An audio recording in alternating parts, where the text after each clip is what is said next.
was Mueller investigating the Russians that were assembling the Steele dossier? That's my question. I mean, if Mueller was supposed to investigate the Russian interference in the election, what you just learned from this annex is that it was the Democrats and it was the elements of our own government at President Obama's direction that were white labeling Russian dirt in order to try to sway voters, and then after voters would not be swayed, to literally try to sway a presidency.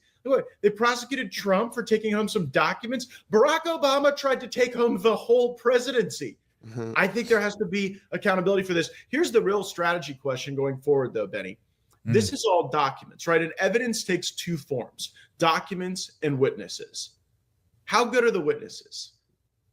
Can they withstand cross-examination? Would you put them before the House Judiciary Committee and Jamie Raskin? Would you put them on the stand if you wouldn't be willing to subject them to rigorous review? How do they come across? How do they look? These are all things that I think Jamie Comer knows. They're things that the Justice Department and the DNI probably know.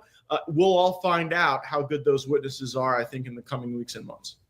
So now if you have these documents, and you mentioned the Soros Foundation, so you're saying that the Soros Foundation, and forgive me, Matt, we're just reading them live on air here. You have a spectacular live show as well on One American News, but we're reading them live on air. Am I to understand that this is implicating the Soros Foundation in assistance in paying for all this? Because it was very expensive to do this operation. It cost millions of dollars in order to run this operation through Fusion GPS, Christopher Steele, and so on. I mean, is there going to be legal culpability potentially for George Soros here? The challenge with that is so much of this money is like disaggregated, fungible. And so what happens in politics is that when people feel like they've got a really compelling pitch to donors, that there's a great ad that will really cut through if we only had another $1 million to put it on TV, or there's this great candidate, and if we just gave them the right funding, they would secure this important position of power. And in this case, what appears to have happened is that the Debbie Wasserman Schultz DNC apparatus was trying to seduce the Soros operation into really funding a lot of the information operation around this. And whether or not you could tie those specific funds then into those ops, I don't see that in the docs yet. Still a lot to review. But I think the solicitation of the Soros Foundation to do this shows like that's not how you run a counter intel op. That's not how you run a criminal investigation. That's how you run a political smear campaign, and showcasing that tradecraft, I think, further indicts the Brennan viewpoint that all of this needed to be included in the official work product of our government.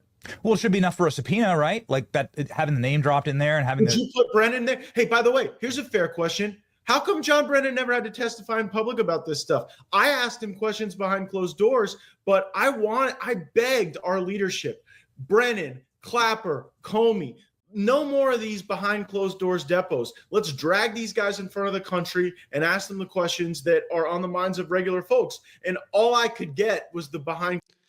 So just to give you a little background, he definitely did. He definitely practiced law. Before he ran for state representative, and he served in the Florida House of Representatives from 2010 until 2016. Yeah, so he definitely, you could tell this dude was a lawyer for real. He definitely sharked up. Closed door deposition that may turn out to be one of the predicate criminal acts in the conspiracy, Brennan's perjury to my questions about his involvement in the Steele dossier. Wow. But I think it's a fair question for Republicans to ask. We've got this majority. Why don't we take it out for a spin? So wait a second. You're telling me that Republican leadership kneecapped you back when this was all rolling, when I assume, would it be Paul Ryan in charge of the House? No. I mean, these were decisions that were made, during the current ruling regime of the Republican structure. And here's what I was told when I said, look, Benny, the investigation was about the 51 intelligence officials that signed the letter that said that Hunter Biden's laptop was Russian disinformation. And so we interviewed a lot of those people in private, and they said some very interesting things, and we released the transcripts. But that's nothing like having to have people answer live questions, Republicans and Democrats from both sides. And what I was told is that we would look potentially mean and retaliatory to be going after people for their political conduct. This is Smash Mouth. What I was told. Matt, we're fighting communists, dude. Like, this is Smash Mouth. Like, what is going on? Well, by the way, how are we supposed to win a war against these people when they're using the imprimatur of their security clearance and their government role to go and tell lies about Hunter Biden's laptop and Donald Trump? And when we ask them tough questions, we look like the mean guys, and so we're not going to do it. I was very opposed to that decision that was made. I voiced that viewpoint, and so I did the best I could. I showed up to all the behind closed doors depots. I did so when most of the members didn't. And I did what I could to ask the questions that would be on the minds of your viewers. Would you mind elucidating for us where you think there was a perjury trap for Brennan, what you've gotten? And forgive us, sometimes, you guys release these transcripts. You release transcripts that are like 7,000 pages long. It's like so hard to get through. Yeah, so here's the gist of it.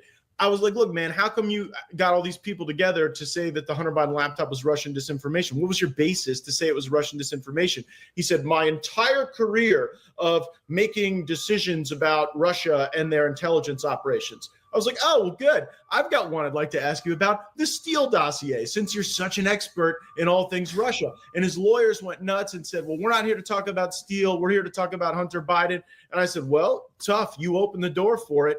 And so since they opened the door, I proceeded on a line of questioning wherein Brennan said, I had nothing to do with any analysis of the Steele dossier. That was all the FBI. CIA had no role in this. No, we made no decision about its inclusion. And now you got, like, if you throw a rock at CIA at Langley, so it hits somebody who says that they thought the Steele dossier was trash, should not be included. And it was Brennan himself who overruled good people at the CIA who said this stuff was nonsense. So that is where he committed a predicate criminal act in furtherance of a broader conspiracy. And the tell from the Department of Justice that they're doing this the right way is they're not just pursuing these as individual criminal acts, because if you do that, you have to bring that case in Washington, D.C., where the jury system is like a leftist Ouija board. So if you have a conspiracy and any of these cats took a text message in Palm Beach, did a phone call when they were on a ski vacation in Jackson Hole, Wyoming, if they were sending an email from Virginia, then we're going to have the opportunity to venue a prosecution of the whole conspiracy where you may find any one predicate criminal act. Such a critical question. We asked General Flynn this, and he was like, I'm really worried about getting out of, you have to get out of DC. Crazy. You have to get out of the vectors of their control. And you have to get out of those jury pools. Okay, that's perfect. So, okay, when we're looking at this, how would you charge it, Matt? I mean, given the fact that they've lied to your, just look at his face, like he be so he's like super excited about this. Like, this is like making his motherfucking month, because he was one of the guys who got into this in the beginning and was questioning these people. He was giving you some background information on, how he was talking to Brennan about all of this, and he trying to say he had nothing to do with it. And it's going to be a lot to come out of this, man, because Barack Obama has this clean, like, kind of like, now he doesn't so much, but back then Obama just had this clean cut image of a black man who was, educated and knows how to talk. I give him to him. That motherfucker know how to talk. But now it's coming out like things that he was doing, and a lot of these guys are in the pockets of foreign countries, man. You just don't know. It's crazy, bro. But you can see the excitement. He definitely holds people accountable. This dude, Matt Gaetz, I've seen him at these committee hearings, and he be grilling motherfuckers like crazy. Like, he asks the tough questions. He's not going to be, he's not going to be like sweet about nothing. He's not about to be nice. No, he's gonna ask the tough questions. He's gonna definitely get at you for real. But face. he loves that this is all coming out. I want to use this as a platform to bang my fist. Must Republicans bring these individuals forward to Congress to testify now? Like, is now the moment? Of course. Well, must it happen, or is that look? We haven't seen these witnesses, Benny. We haven't seen them, and so there are certain people who are telling the truth, but just don't make good witnesses. That is the nature of performance art, and so only the people behind the curtain right now know how good the witnesses are, and we're going to see the decision they make about how to utilize that evidence. Okay, so how would you charge it? Would you charge it as a Hey, yo, man, make sure y'all, I see a few more people locking in with me, man. I appreciate y'all. Make sure y'all hit that like button. Also, subscribe to the channel if you aren't already subscribed. Appreciate y'all for locking in, man. This is a long one. It's going to be a good one. Got some more things after this interview right here. Let's keep it going. Conspiracy against rights. That's what Mike Davis told us. Yeah, I think that would be an element. I mean, look at what they charged everybody in January 6th over. Seditious conspiracy. Right? I mean, seditious conspiracy. Yeah, motherfuckers went to jail. What Obama did, and that was crazy. On December 9th, 2016, looks a lot more like seditious conspiracy to me than anything I saw on January 6th, 2021. Great line. Okay, really quickly here, because you're one of the only people that would ever answer this question. None of these documents, I mean, including this document right here, this one's wild. This is Hillary Clinton approved the idea. This is straight from the Durham Annex. Perhaps you've seen it, Matt, because you had a clearance, but I haven't. Okay, Hillary, my team is highlighting this as we're going live. Hillary Clinton approved the idea of Trump and Russia hackers hampering the U.S. elections and also distracting from her email attempts, also hacking the DNC. So the DNC hack, there's been zero evidence that the DNC hack came from the outside. An enormous amount of evidence that the DNC hack came from the inside. All of the emails, the Podesta emails, the satanic spirit cooking dinner stuff, Maria Abramovich, all this Hillary stuff, all that sick stuff, all of it came from the inside. And we haven't been able to get a straight answer on this, but all of these documents seem to point to that was part of the conspiracy, that the Russians hacked the DNC too. Your thoughts on this, Matt? Yeah, and those can be predicate criminal acts, right? If they are lying to donors, like remember what they got Santos on, all these wire fraud things about the use of money and what promises were made to donors. So you could maybe access some of those wire fraud statutes based on how the money moved to fund some of this stuff. But yeah, I mean, what that is showing you is they had to run the political op by the candidate, right? And so Hillary Clinton's participation in the decision to pursue this narrative only mires in scandal all the people inside the government who are willing to go along with it. All right, Matt, I know we're up against a hard out. Just one final question here. What do you expect? Can you give us a honest man's opinion, having seen the inside of this machine and knowing so very closely the Trump team and the president himself? What's going to happen? Like, prepare our audience, right? Like, what's going to happen? Right. So if you're Clapper or Brennan or Comey or Obama, every time the phone rings, every time there's a knock at the door, every time you hear the leaves rustle on your stoop, you're wondering whether or not it's somebody serving you a subpoena or giving you notice of service that you're going to have to provide documents and potentially testimony to a grand jury. Decisions will have to be made by some really smart prosecutors like Pam Bondi and Todd Blanche about who to flip, who to give immunity to, that will be the narrator of this great conspiracy. Whenever you have a major conspiracy trial, you have to have great narrator. And who's that going to be? Who maybe wants the opportunity to participate in the proceedings in that way? That's the next thing coming. The subpoenas, and then who flips. And one more time, I'm not a betting man, but please handicap for us, Matt.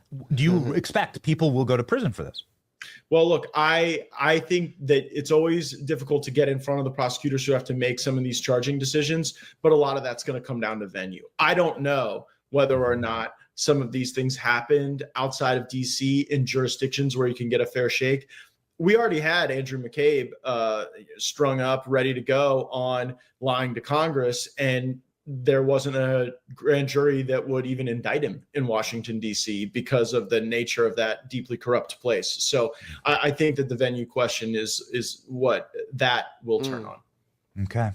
Well, you know what? I'll take mugshots for right now. You know, I'll start with the low-hanging fruit, man. I'll take the mugshots. Just nice to, hey, by the way, just nice to get the Durham annex here in 2025. Thank goodness. I wonder what annexes we're going to be getting in 2035, Benny.